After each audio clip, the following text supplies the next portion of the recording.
Hello everybody, welcome back to Kerbal Space Program 2. We are in episode 2 of Beyond the Frontier. In the first episode, we were able to complete some missions and get a rocket or satellite into orbit. In this episode, we're going to take on some of these secondary missions, including the buoyancy test, which just means we need to land a vessel in water.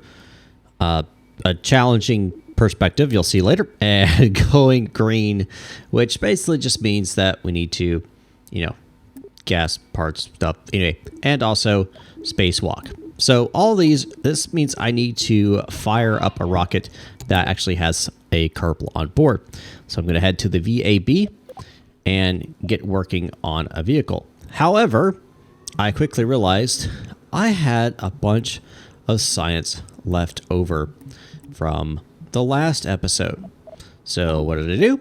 I go back to the Kerbal Space Center and R&D and realized I needed to update and go ahead and purchase some of these new parts. Now, several of these I decided on based upon this mission, but also future missions and what I wanted to go for. And obviously, I needed some type of heat shield. So I bought the one before it all the way through the heat shield as survivability, I should say. And then I also got the solid rocket boosters to use on flight so I could get orbital rocketry and use that new, or not new, but the smaller engine, which weighs less. And then I had a difficult decision to make. I had some science left, but I didn't know what I wanted to use. But I did want an RCS. I considered struts and bottom, but then I was like, nope, I'm going to go ahead and go with lights and utilities. Or do I want something else? It was kind of a hard decision to make, a stack separator or what did I wanted. So eventually I decided, you know what, I want to go ahead and buy the construction and then the stack separator so I can get some better decoupling systems. And then I bought the lights and utilities, eventually wanting to get the higher power management. So after doing that, I went back to the vehicle assembly building and started designing the Odessa 1. This is the first orbital rocket designed for Kerbals to fly in around Kerbin. And I just used the tin can and then threw in a heat shield, a separator, important piece that come later, and then also a Science Junior, then threw on a Methalox tank and one of those vertical or horizontal, whatever you want to call it, antennas. Throw on the small Methalox engine, bunch of new Methalox boosters, and then the LV-45 because I wanted to be able to adjust myself as I flew, having it swivel, the swivelability or whatever it's called. Vectorability is important there. And I threw on two giant side solid rocket boosters as well. I say giant, they're really actually small, but it's a small craft, so it is what it is. So with all that being done, I went ahead and threw on some stabilizers because we all know if you don't around max Q, the craziness of physics will cause havoc on your rocket and make it flip over, and we don't want that. Then I adjusted the back thumper solid rocket boosters to match about 1.5 on my thrust to weight ratio. So when I took off, my thrust to weight ratio would be just enough to get me off the pad, but keep me going pretty fast. I added on some clamps because everybody likes clamps, but I specifically wanted clamps on here so that everything was nice and sturdy. I didn't have anything flopping around like the boosters or anything like that. And of course, you need to check your staging. As Scott Manley says, check your staging. So did that, named the craft, and decided I need to switch out who I wanted to fly the mission. I didn't want Valentina to fly because I didn't want to risk it. So I said, you know what? Bill might be a good option. I was like, oh, well, I should put Bill in there. I said, you know what? Yep, we're going to put Bill in there. And that is foreshadowing. Bill is the one in the spacecraft. So I said, you know what? Now's the time to launch, and went to the launch pad. Now, everything looked pretty good in regards to its orientation. I think I should have moved that one tower from the right-hand side to the left-hand side. That's because in most orbital cases, we're flying with the orbit of Kerbin, and that's kind of in the way if we want to launch off the launch pad any type of angle in the future. But I adjusted my engines to about 50%, checked out any of my science and realized that I could send some, but really that would waste my electricity, so I decided not to do that, and just going to go ahead and launch this rocket. Again, foreshadowing.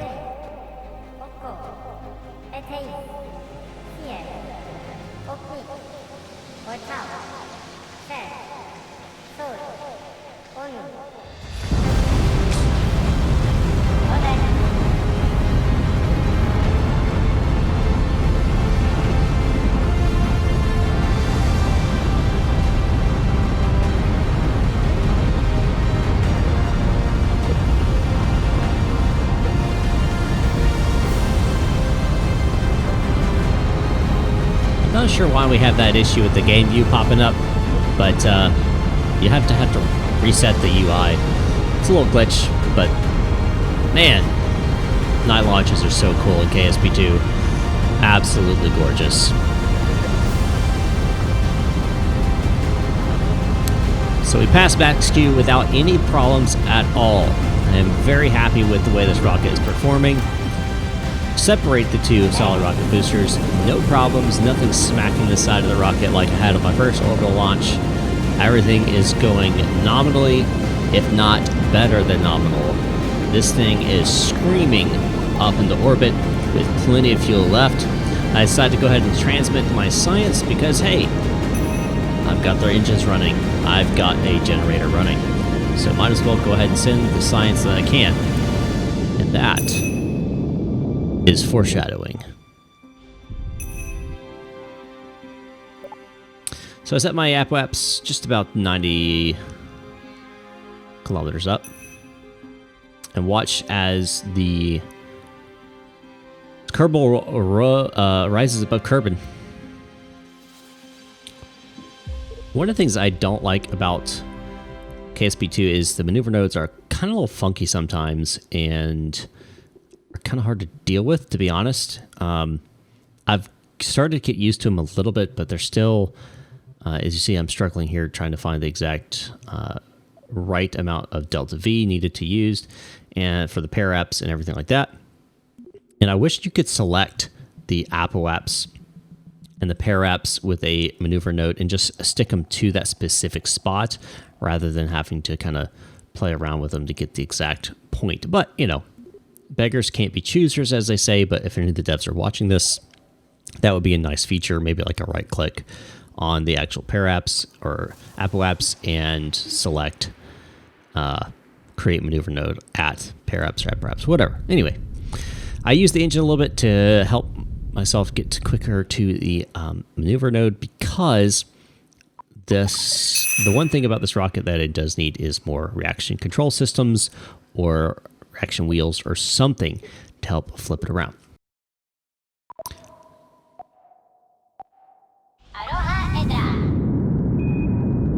I use the noise of the upcoming maneuver node to time the starting of the engine because I don't have any tools set in for nice cinematic shots. I literally have to just toggle the UI off.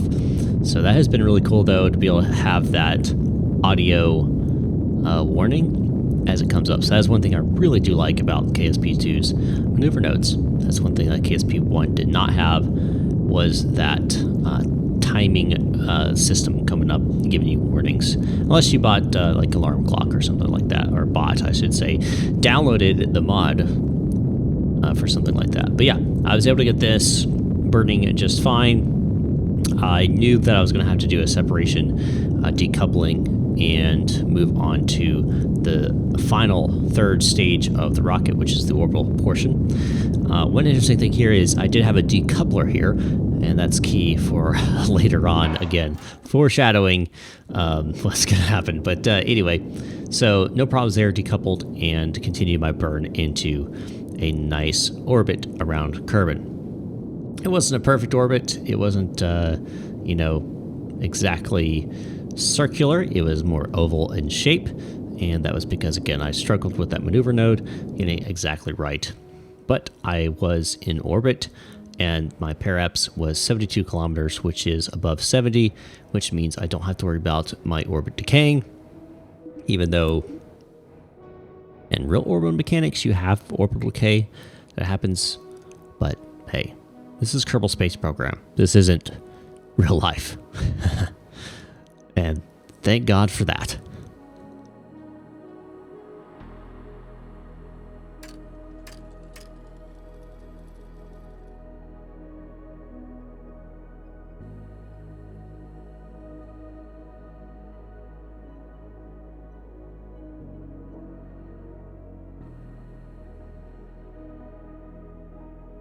I have to give Kerbal Space Program 2 credit.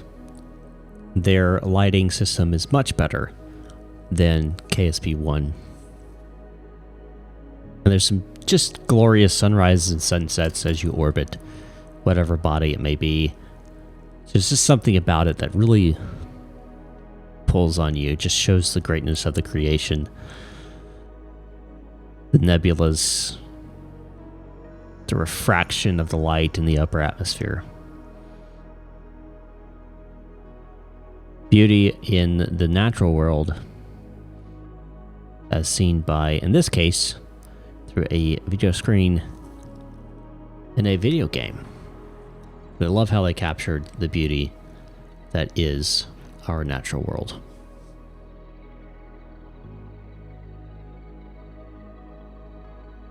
So Bill has enjoyed the wonderful scenery.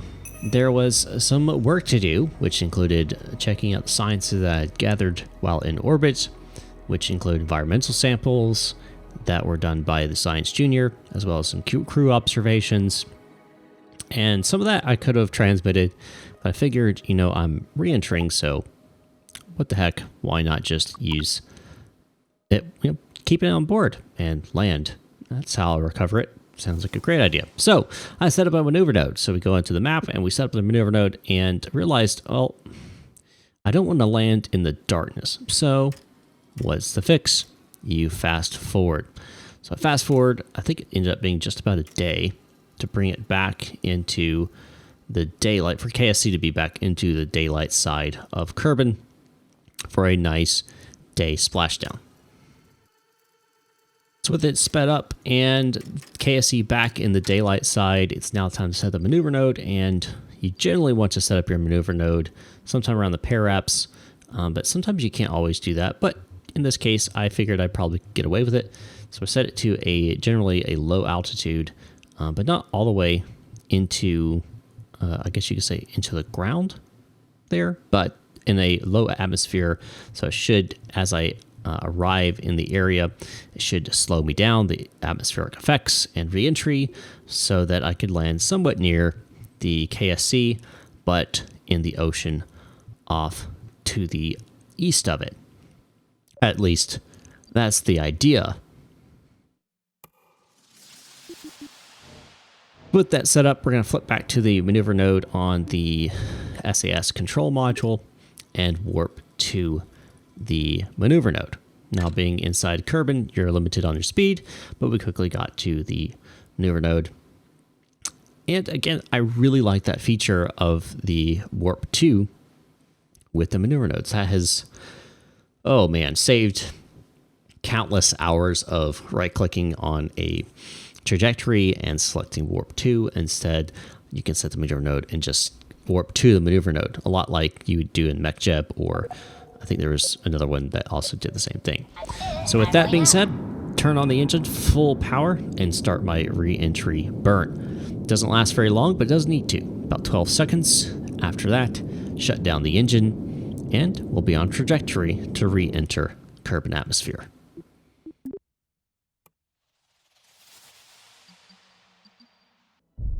And thanks to the time warping effect, Bill gets to enjoy one last sunrise before re-entry. And just as the sun pops around the curvature of Kerbin, re-entry begins with the heating of the engine. And I realize, you know, this is beautiful. It really is just beautiful. The plasma, the particle effects. And I realize, uh-oh, my separator did not separate the capsule from my booster. And I try in vain to move my vehicle upwards and downwards, rotating, twisting, whatever I could to separate the separator from the vehicle. I even checked inside of the parts manager, looking for any type of potential problem. I had no more control over the engine. I couldn't do anything. All I could do was hold on. I set the SA control module into retrograde and prayed that Bill would somehow make it through this really hot re-entry.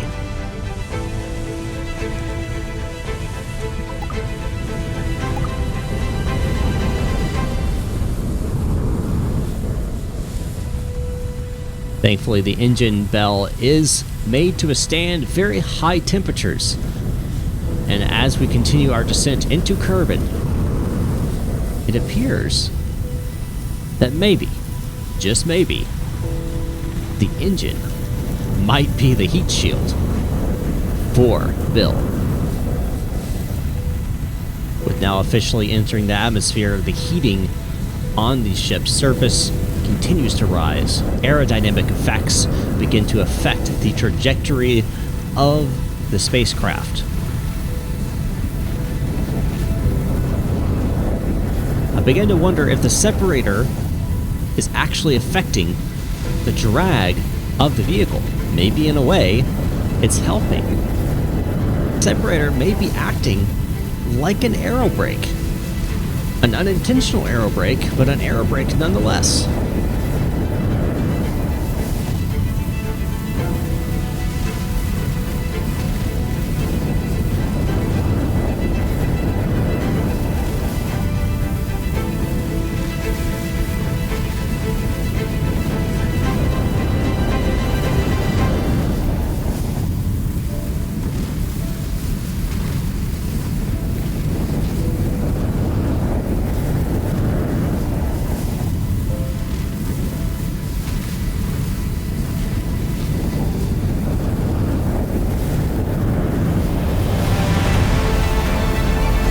Disaster. The spacecraft flips around like an ICBM, heading straight towards Kerbin at a dramatic increase in speed. In vain, Bill tries to move the spacecraft into a more upward trajectory, swiveling the spacecraft backwards and forwards in a vain attempt to reduce the temperature on the capsule. Will it be enough? Will he get down in time? Temperature continues to rise. It's getting too hot. What's gonna happen? Odessa 1, this is KSC. Odessa 1, this is KSC. Odessa 1.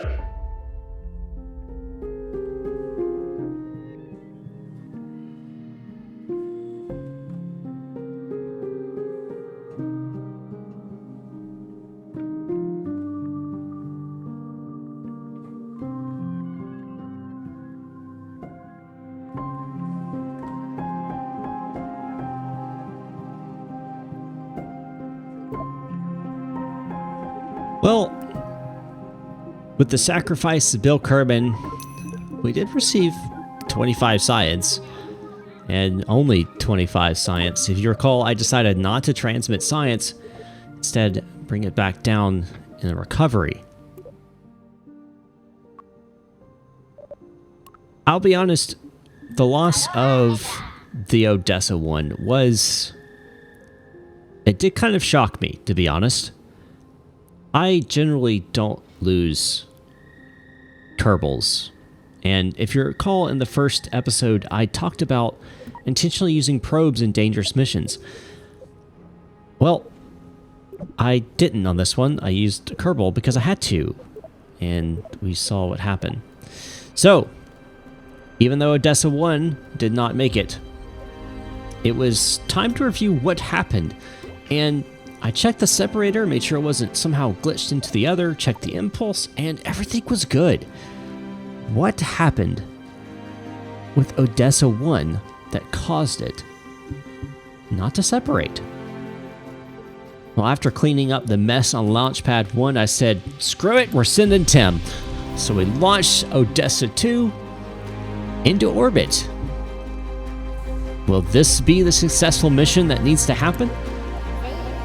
Will Tim be the first Kerbinaut to return back to Kerbin after a successful orbit?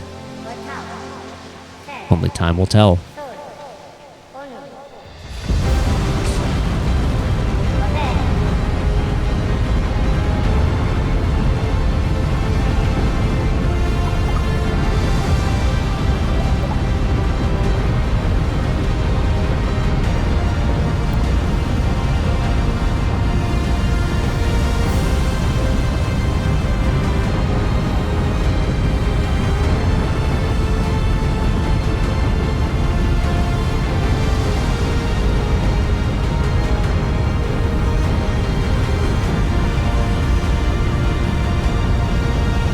Entering maximum dynamic pressure. All engines nominal. Stage separation in 3, 2, 1. Main engine throttling up.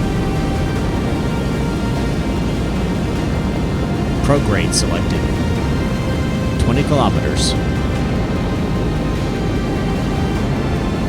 Trajectory is nominal.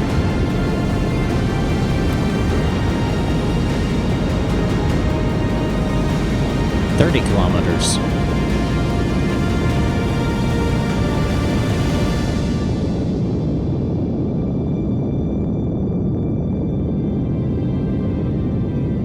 $40 kilometers.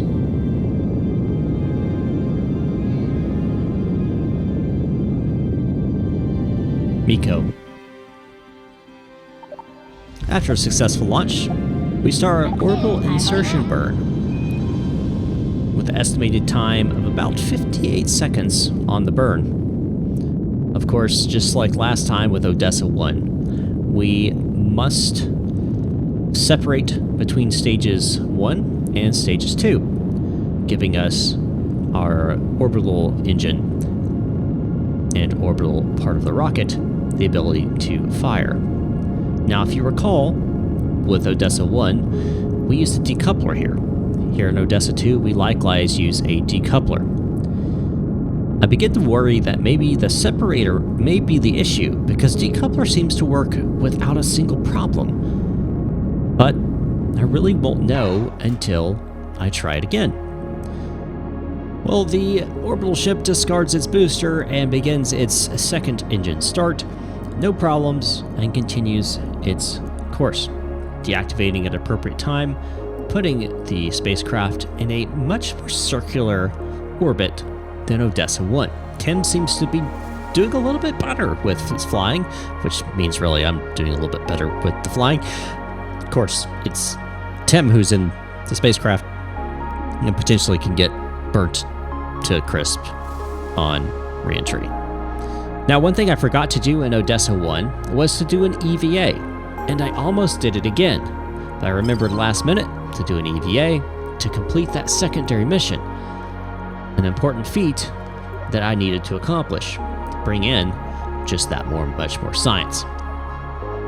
After the EVA, I jumped back into the spacecraft, time warped into my re-entry burn,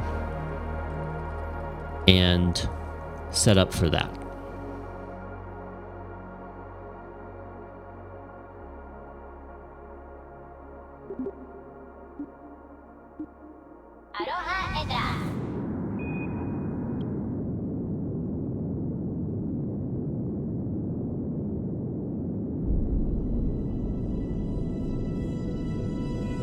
With the re-entry burn successful, Odessa 2 is now in a suborbital trajectory, something it cannot come back away from.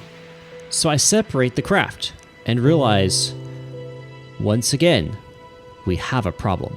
So I desperately start spinning the aircraft around and around and around, trying to use centrifugal force to disconnect the two parts of the spacecraft, the capsule, or specifically the heat shield, from the Science Junior. Desperately, I hit the decouple button on the actual separator, and it works, glitching to the top of the spacecraft. And I begin to wonder, I think I know what happened. You see, the separator on the first Odessa spacecraft did the exact same thing as Odessa 2. the one thing I didn't try is going into the parts manager on the separator itself and hitting the decouple button. Now I wonder if that would have saved Bill's life. And very well, it could have. I know decouplers work, but the separator seems to be a problem. And in fact, later, I was talking to N9, another very reputable Kerbal Space Program player. He also had a problem with the separator. So whether you want to do it in lore and say there's some type of manufacturer defect, or outside of the lore and say, hey, you know, private division, there's a glitch in the separator since the Force Science update. Either way, Tim's on his way on the re-entry. The heat shield is ablating, and it looks like we're going to have a successful re-entry. As long as the heat shield withstands this enormous heat and aerodynamic pressure from re-entry.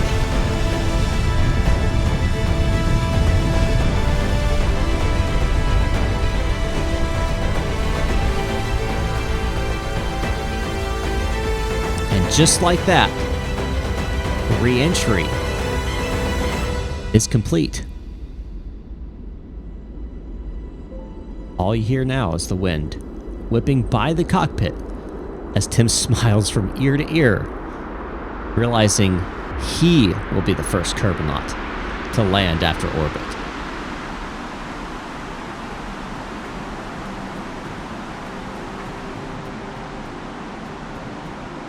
But just as quickly as he celebrates, he realizes that he wouldn't have gotten here without the sacrifice of Bill. Bill's decision to fly anyway, with all the risks entailed, and his sacrifice and the lessons learned. Without that, he wouldn't have been successful either. And moving forward, Kerbals from around the globe who fly up into the sky will know, without Bill,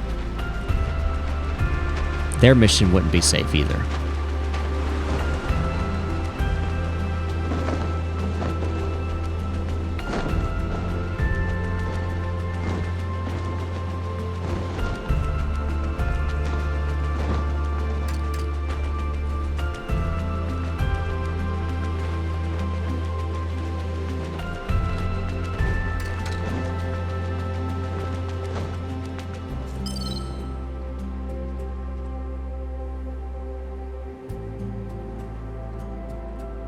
And with that, successfully recovered Tim from an orbital class mission. We also gained a lot of science from it. And it was without Bill, of course, none of this would have been possible. But the buoyancy test and the spacewalking both were complete. And we can move on to the next missions. And that next mission is Moon or Bust. Thank you all for watching, and I hope you enjoyed this episode. Of course, don't forget Bill in all the future episodes. Without him, none of this would have been possible. But we will, of course, be back here in Kerbal Space Program 2 in Episode 3 of Beyond the Frontier, with a focus on getting a rocket, or at least a probe, to the moon. Thanks again for watching, and don't forget to like this video if you like this content. Comment down below, was Bill's sacrifice worth it? Do you think it was in vain, or was there a purpose behind it? Thanks again, and we'll see you all next time at the launch pad.